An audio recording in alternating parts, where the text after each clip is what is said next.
Hello friends, I am C X Jain और आज हम जीएसटी के सेक्शन 75 में दिए गए दो अनदर ब्लॉक क्रेडिट्स के बारे में बात करेंगे जिनका इनपुट एक बिजनेस को अवेलेबल नहीं होता है।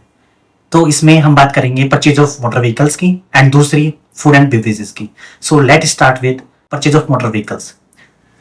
जीएसटी लॉ के अकॉर्डिंग अगर आपने 13% सीटिंग कैपेसिटी से कम की गाड़ी परचेज करी है तो उसका इनपुट आपको नहीं मिलता है।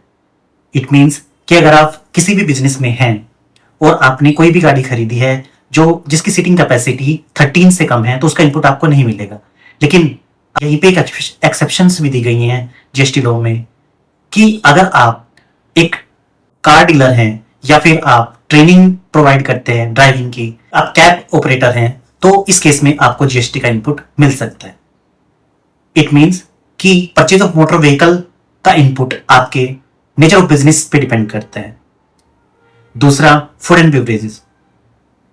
जीएसटी लॉ के अकॉर्डिंग अगर आपने फूड एंड बेवरेजेस पे कोई एक्सपेंस किया है like staff lunch, restaurant bill, outdoor catering, तो इसका इनपुट आपको अपने बिजनेस में नहीं मिलेगा। लेकिन जीएसटी लॉ में यहां पर भी कुछ एक्सेप्शंस प्रोवाइड की गई हैं, जैसे कि अगर आपको किसी लॉ में आपको ये मैंडेटरी किया गया है कि आपको स्टाफ को कैंटीन की सर्विस प्रोवाइड करनी है, जैसे कि फैक्ट्रीज एक्ट में, तो आपको उसका इनपुट मिल जाएगा।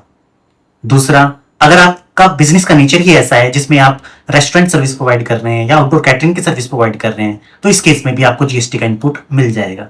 इट मीन्स कि इन दोनों परचेज ऑफ मोटर व्हीकल और फूड एंड बेवरेजेस का इनपुट मिलेगा या नहीं मिलेगा, it will depend upon nature of business of the person. Thank you.